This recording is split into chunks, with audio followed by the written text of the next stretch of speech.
Yo, Yeah. what's going on, everybody? What's going on, good people? Man, first we want to shout out and say thank you for helping get to this 100K. Could not have done it without you. Yes. Thank you so much, guys. We are truly grateful. We appreciate all of your support, and let's keep going to the next 100K stride, y'all. Let's get to the next 100K. So much great stuff to share, learn, grow, and have you thinking. Yeah, Thinking. Making informed decisions. Growing. all the above. All the above. So I put these clips together, man. I wanted to know the things that Obama implemented in his presidency, and things that I wish I would have known that he was doing, because my decision would have been differently. And so these are about 4 things that he was going for in his term that he got approved or repealed. In my first term, we repealed the policy known as Don't Ask, Don't Tell. In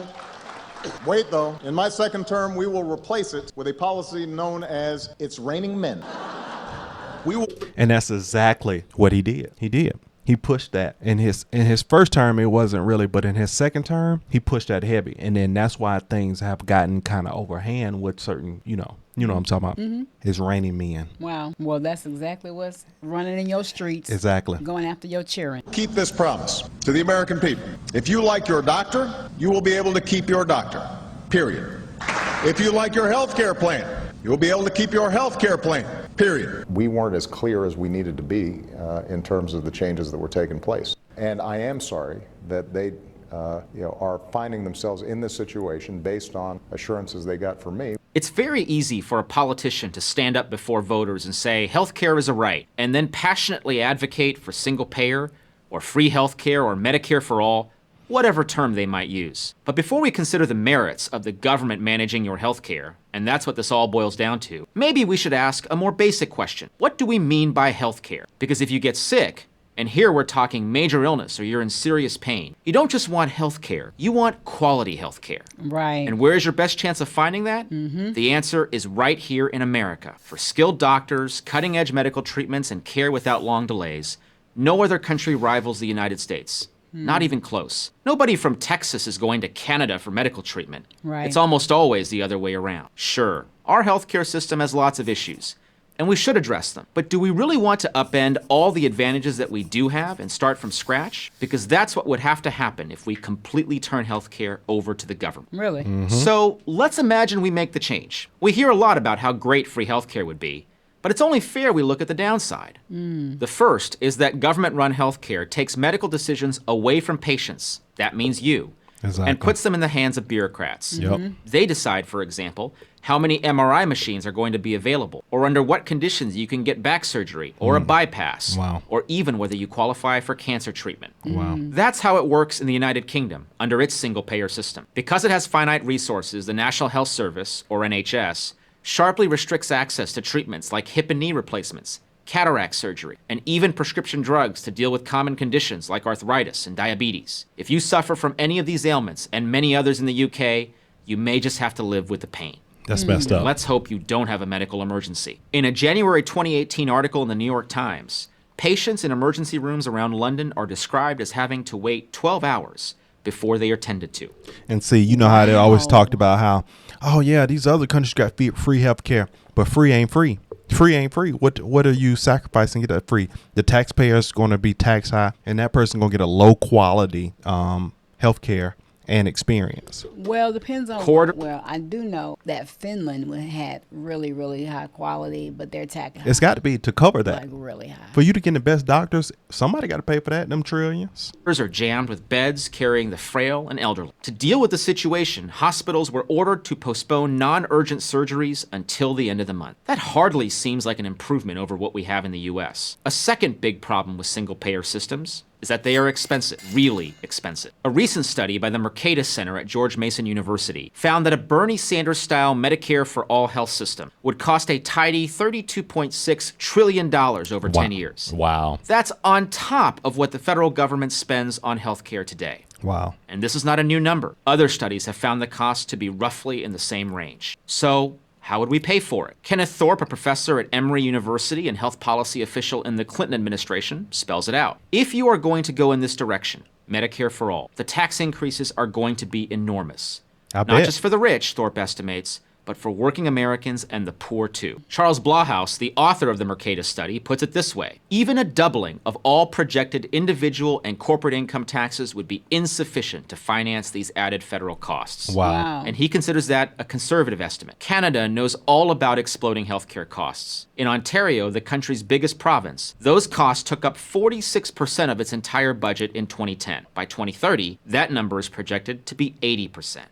In other words, in a few years, Ontario will have little money to pay for anything except healthcare. Finally, and perhaps most importantly, government-run systems depress the search for new cures. Biomedical research spending in the U.S. far outpaces that of any country with nationalized healthcare, even when you account for differences in population or size of economies. That's one reason medical breakthroughs rarely come from countries where the government controls healthcare. They come from the United States, where the government doesn't. The lion's share of biomedical research and development spending in the U.S., over $70 billion in 20. So they really pumped up the Obamacare, and that Yeah, was they one did. of his like major accomplishments It when was he huge. was in office. Was insurance. We thought the world was going to change with that health care. And how beneficial was it? It was kind of like the Cobra situation. It was like Cobra. And I remember several people saying that it couldn't work for them. Yeah. It couldn't work for me. It was. Yeah. You had to, and to get for it to be decent enough, you had to be poverty. I mean, you had to be very in poverty for it to be low enough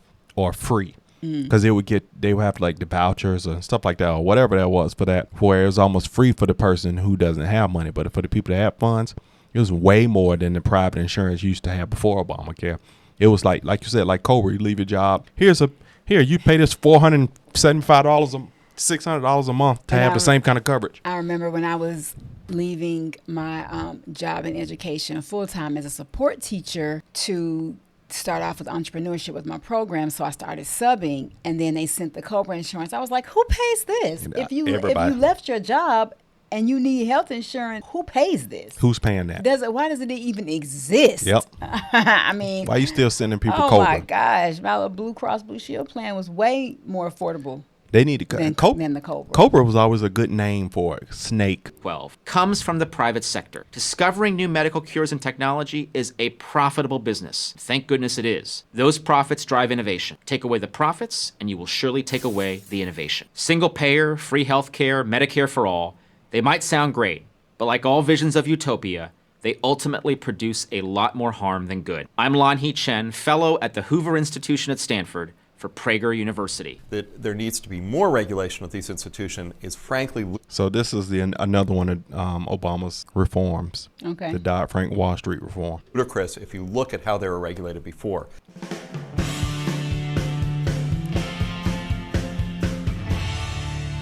One of the reasons, in fact, the primary reason we have this Dodd-Frank is that many people felt there had to be a response to the 2008 crisis. The government put forward a study on the financial crisis. There were disputed results in the study, but one of the interesting facts of Dodd-Frank is that the study on what caused the crisis was released after the law was created. I think what the law really was a political response to many political objectives and not to the financial crisis, and therefore it will probably fail to ameliorate any future crisis to come. The most evident thing that emerges from Dodd-Frank is that two components of government policy involve Fannie Mae and Freddie Mac, the two big agencies that are involved in mortgages in the United States. And neither of those are addressed in Dodd-Frank. And see, that's what got me. Those were the main issue in the collapse in '08. They made apparently the Dodd reform, the Dodge Wall Street reform, was for the purpose of these companies like Fannie Mae, the ones that were the leaders of that economic crash. But they didn't made this for themselves in another way, because they didn't include the source problem in there. Mm-hmm. They're like, we signed a reform so it never happen again, but you don't include the people who caused it to happen. Right. That means y'all have other plans and y'all did other things with the money that it benefit you. You get what I'm saying? Mm-hmm. So if you were going to say that housing had something to do with the crisis, and there are two government entities that had a huge amount to do with the crisis, at the very least the law could do would be to address those entities. And in fact, they're left out. Glass-Steagall was a law that was created in the 1930s that did a very interesting thing. It tried to segregate risk. It tried to take much of the risky assets and put it in one form of financial institution. And then it tried to take the rest, the safer assets, and put it in banks. Much of Glass-Steagall had already fallen apart by the time it was formally repealed. And it was destroyed because of monetary and fiscal policy in the 60s. So you see that when you put in these very, very restrictive rules, however well-intentioned they are, they require a lot of things to operate successfully. And I don't think any of the people in the 1960s who were involved in Great Society programs were really thinking about the consequences on bank law when they enacted the kind of programs they did. But in fact, they did enact those programs. Inflation did increase. Bank structure was compromised. Laws were put in place to ameliorate that. And you did come up with the kind of hodgepodge system that was finally formally dispensed with in the late 1990s. But by the time Glass-Steagall was eliminated, banks were involved in almost all the risky activities that would lead to the explosive activities of the 2007, 2000. Many people have argued that finance needed more regulation. That's just frankly untrue. The fact is the financial institutions of America were supervised prior to the crisis by any number of entities. The fact is they did a terrible job, and the fact is many of those institutions have been given more authority in the aftermath of the crisis, and there's no evidence that they knew how to do the job they were doing beforehand. So the argument that there needs to be more regulation of these institutions is frankly ludicrous if you look at how they were regulated before.